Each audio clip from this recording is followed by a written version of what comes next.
This video is for those that already have a SINUMERIK OPC UA server running. Today, we're going to take a look at the nodes that I find to be most valuable within the SINUMERIK OPC UA namespace. What we have to do is make a couple configurations on the NC side to ensure that the data will be available on those nodes, and we're going to look at that momentarily. First, we're going to look at information such as current, torque, power, and load from an individual axis. In our case, it'll be the y-axis. Then we'll look at how to get time and counter information. And then we'll look within the namespace, do a little bit of browsing, and show how we can view the attributes of particular nodes to get more information. So to start out with, we're going to look at the machine page. You can see here that I have an example program called yrun. I'm just going to run it backwards and forwards a couple times, and we're going to look at some data as I do so.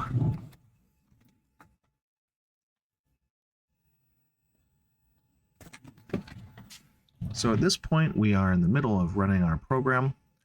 You can see here that we are monitoring some data. I'm going to zoom in for us here.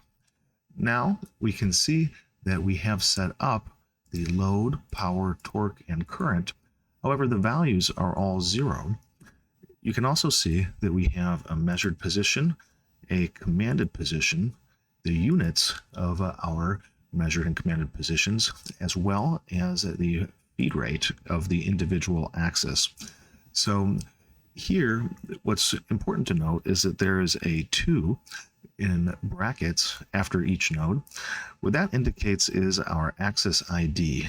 So I'm going to hop us back now, our full view, and we will go into the screen here to look at operate.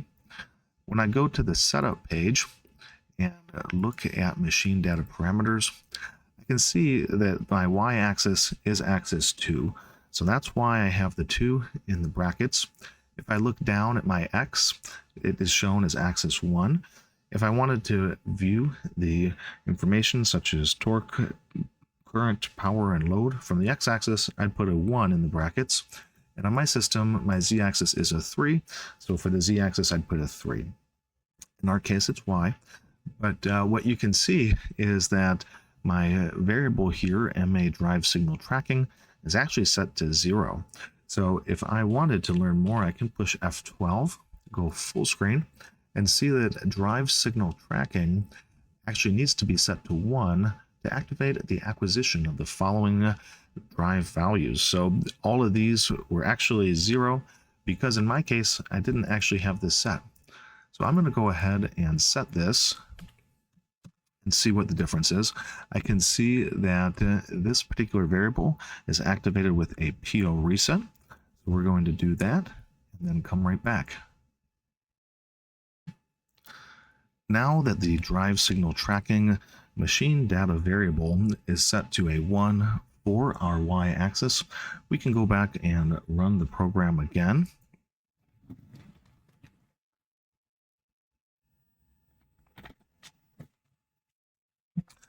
Now that the program is running, I'm going to take a look at UA Expert, and we can see that the load, power, torque, and current for our y-axis are all producing values for us.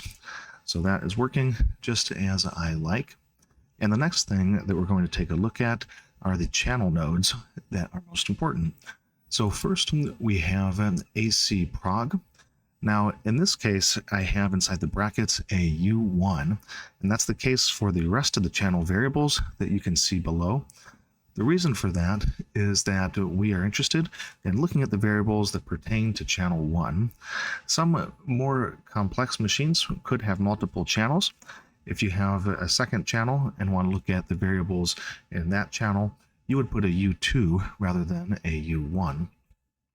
So you may be wondering, what does the acProg indicate? As we were running the program, you may have noticed that we had a 2 there, and now we have a 0. If we look at our manual, you can see that the value of 0 means that the program is reset. A value of 2 indicates that the program is running. We also have a halted mode, a waiting mode, and an interrupted mode. The next node that I'd like to discuss further is the AC parts node within the channel state area of the SINUMERIK namespace. Here you can see that the value is currently 0, which is expected. That's because this variable is tracking with the workpiece actual count that you can see on the screen just here. Now it is 0 because I have set the set point to 2. Every time we completed a part, we saw the workpiece actual incrementing until it reached 2. Here we can see the message above, workpiece set point reached. Now when we do reach the set point, the workpiece actual is designed to reset back to 0. All of this is configured in the setup area, in the channel, and then in the variable MC_part counter. So here I've selected a value of 911.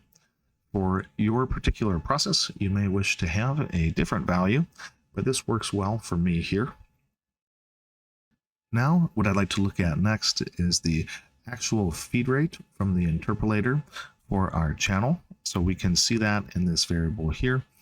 We can also see the old program time as well as our current time that we're running a program. So that is going to track here on your main screen in the area that you see in the time counter. The next thing is we can look at the actual line number as well as the total parts. The final two that I personally like to look at are the selected work program as well as the program name.